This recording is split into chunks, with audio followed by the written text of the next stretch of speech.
अंबाला छावनी के सिविल अस्पताल में तैनात डॉक्टर्स ने इनेलो की प्रवक्ता पर ब्लैकमेलिंग के आरोप लगाए। आपको बता दें कि डॉक्टर राघव ने एक मरीज के स्टंट डाले थे, जिसके बाद मरीज ने आरोप लगाए कि स्टंट ठीक नहीं डले, जिसके बाद मरीज ने सीएम विंडो पर भी शिकायत दी और डॉक्टर राघव ने इसका जवाब भी दिया। लेकिन इसके बाद मरीज डॉक्टर राघव के खिलाफ कोई भी सबूत पेश नहीं कर सका। अब डॉक्टर राघव के समर्थन में कई लोग आ चुके हैं। लोगों का कहना है कि छावनी सिविल अस्पताल में बहुत अच्छा ट्रीटमेंट होता है, लोगों को हर एक सुविधा दी जाती है, सभी तरीके के ट्रीटमेंट किए जाते हैं। विपक्ष विकास कार्यों को देखना नहीं चाहता है, लेकिन अगर डॉक्टर्स के साथ ऐसा व्यवहार होगा तो आम जनता सड़कों पर उतरेगी। आम जनता डॉक्टर्स के समर्थन में खड़ी है और हॉस्पिटल पर आंच। देखिए, पिछले 70 साल में अंबाला छावनी विकास से छूता रहा है। नीचे करो जी।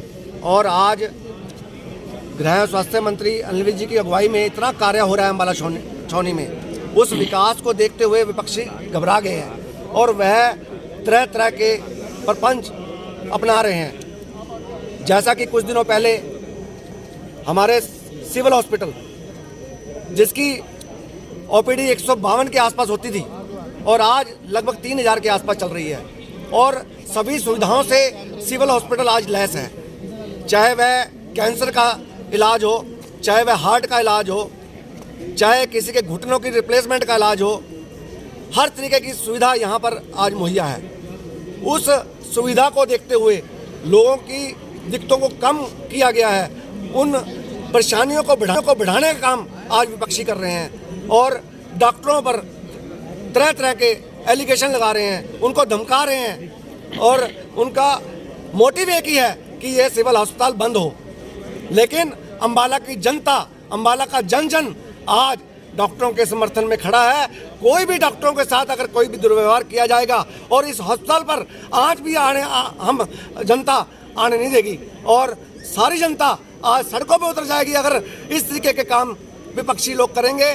जो इस शरारती तत्व है, ये बर्दाश्त नहीं किया जाएगा और सभी जन आज डॉक्टरों के साथ है और हमेशा साथ रहेंगे। गुड। का बहुत शुक्रिया करता हूँ कि उन्होंने मुझ पर एक विश्वास जताया है और मैं अपनी सेवाएं पूरी ईमानदारी से कर रहा हूँ और करता रहूँगा पूरी डेडिकेशन के साथ।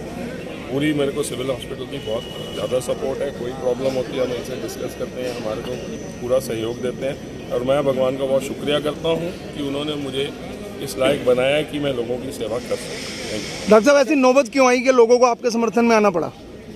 ऐसा होता है जी, कुछ लोग होते हैं जो सेटिस्फाइड नहीं होते, उनके पर्सनल मोटिव भी होते हैं, पर हम लोगों को उसमें कोई इंटरेस्ट नहीं है।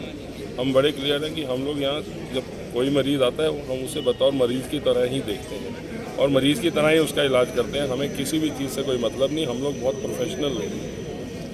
तो अब ये अपनी अपनी सोच है और हर आदमी अपनी सोच से जितनी समझदारी से जो कर सकता है वो करते हैं। अब उसमें मैं क्या बोल सकता हूँ।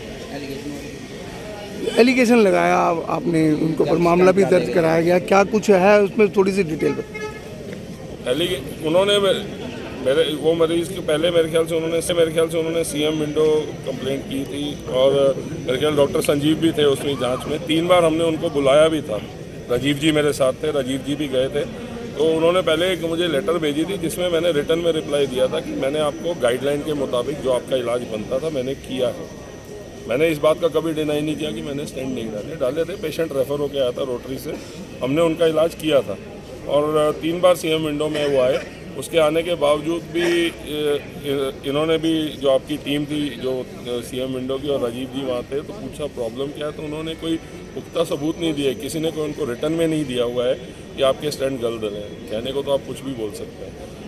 तो उसके बेस पे उन्होंने बोला कि मैं तो कोर्ट में इसका जवाब दूँगा, ये कह के वो चले गए थे। उसके बाद वीडियो में उन्होंने बोला है कि भी मेरे साथ गलत हुआ है। कभी बोलते हैं 3 महीने में 50 किलो वेट लूज हो गया, बंदा बच ही नहीं सकता 50 किलो वेट लूज होने पे। 15 दिन बाद ही दूसरा स्टंट बंद हो गया, कोई एंजियोग्राफी नहीं कराई 15 दिनों बाद। तो ये सब बातें बोलने का कोई तुक नहीं बनता है। और जहाँ तक ओमकार जी की बात है, अगर वो मुझे जानते नहीं तो मेरा पर्सनल नाम लेके ऐसी स्टेटमेंट्स नहीं दे सकते कि डॉक्टर राघव अपने तरफ से इनको पैसे दें और डॉक्टर राघव को यहाँ से लाएँ। उन्हें ये बात पता होनी चाहिए कि एक पब्लिक प्राइवेट मोड है, गवर्नमेंट की तरफ से मेरी हायरिंग नहीं हुई है। इसके ओनर डॉक्टर प्रताप कुमार है। अगर उन्हें प्रॉब्लम है तो डॉक्टर प्रताप से बात करेंगे। एंड ये एक टेक्निकल प्रॉब्लम है जो डॉक्टर समझ सकते हैं। ही इज़ नो अथॉरिटी, ना वो कोई अथॉरिटी है कि वो इस तरह की बातें करें, ना उनको किसी ने ये राइट दिया है कि आप बताएं कि क्या सही है क्या गलत है। अगर आप मुझे जानते नहीं तो आप क्यों मेरे बारे में बयान दे रहे हैं? मैं पर्सनली उन्हें नहीं जानता हूँ, मैंने कभी आज तक बात। तो ये था पहले पक्ष का आरोप, और दूसरे पक्ष का समर्थन करते हुए आम आदमी पार्टी की चित्रा सरवारा ने क्या कुछ कहा, आइए आपको सुनवाते हैं। अंबाला में INLD नेता श्री ओंकार सिंह जी के खिलाफ आज एक FIR दर्ज हुई है। गत दिनों हम सभी ने एक वीडियो देखा था जहां पर सिविल अस्पताल के बाहर एक आदमी शिकायत कर रहा था कि उसके स्टंट गलत डाल दिए गए हैं। ओंकार सिंह जी उसके साथ मौजूद थे और उन्होंने उसके साथ उसकी आवाज़ उठाई। आज की जो FIR है उसी प्रकरण से जुड़ी हुई है। FIR में जो धाराएं लगाई गई हैं बहुत ही गंभीर हैं, बहुत ही संगीन हैं। उनके ऊपर एक नॉन बेलेबल ऑफेंस के तहत जो है मामला दर्ज हुआ है, बिना वारंट के अरेस्ट है और शिकायतकर्ता अपनी शिकायत वापस भी नहीं ले सकता। हमारी सरकार से, गृह मंत्रालय से और हरियाणा के चीफ मिनिस्टर श्री मनोहर लाल खट्टर जी से आज ये गुजारिश है कि मामले की निष्पक्ष जांच हो, एक मानवता के भाव से इसमें जांच हो, और जब तक पूरी जांच नहीं हो जाती तब तक किसी भी तरह का नाजायज़ सख्त कदम श्री ओंकार जी या उनके परिवार के खिलाफ ना उठाया जाए। आज पूरे देश में एक भय का माहौल है और हर जगह देखने को मिल रहा है किस तरह प्रशासनिक तंत्र का, पुलिस तंत्र का इस्तेमाल विपक्ष की आवाज़ को दबाने के लिए किया जा रहा है। कहीं ये बू आज हरियाणा से भी ना आने लग जाए, कहीं लोगों को ये साफ ना होने लग जाए कि ये मामला किसी तरह से राजनीति से प्रेरित है। तो इस मामले की निष्पक्षता सुनिश्चित करना मैं समझती हूँ गृह मंत्रालय श्री अनिल विज जी का और हमारे मुख्यमंत्री श्री मनोहर लाल खट्टर जी का दायित्व है। साथ ही में हमारी ये भी गुजारिश है कि मामले की सिर्फ इस मामले की तफ्तीश ना हो कि जो इल्ज़ाम आज ओंकार जी के खिलाफ लगे हैं उन बातों की भी तफ्तीश हो जो शिकायतकर्ता उस दिन सिविल अस्पताल के बाहर अपने मुद्दे उठा रहा था।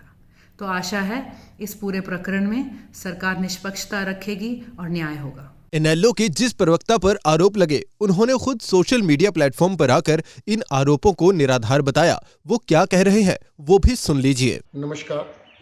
जैसा कि आज आपको मालूम ही है कि अंबाला छावनी में झूठे मुकदमे दर्ज करने का एक प्रचलन चल रहा है। इसी प्रक्रिया में मेरे पर भी आरोप लगाया है डॉक्टर राघव शर्मा ने कि मैंने उससे पैसों की डिमांड की। ये तो जनता जानती है मेरा चरित्र क्या है, जो लोग मेरे को जानते हैं सबको मालूम है। मैं इतना कहना चाहूँगा कि मुझे न्यायिक प्रक्रिया पर पूरा विश्वास है और आताताई शक्तियों का अंत निश्चित है। मैं जनता की भलाई के लिए काम करता हूँ, इसके लिए मेरे परिवार पर यह चौथा मुकदमा है। 40 भी हो जाए तो भी परवाह नहीं करूँगा, लेकिन जनता की भलाई के काम करता रहूँगा। और एक चीज़ सबसे महत्वपूर्ण जो मैं कहना चाहता हूँ, मैं ना तो डॉक्टर राघव को जानता हूँ, ना कभी उससे मिला हूँ, और ना ही मैं उस पेशेंट को जानता हूँ। वो तो एक्सीडेंटली उस दौरान जब वो पेशेंट बोल रहा था, मैं कुदरती रूप से नगर परिषद में था तो मेरे से प्रतिक्रिया ली गई। मैंने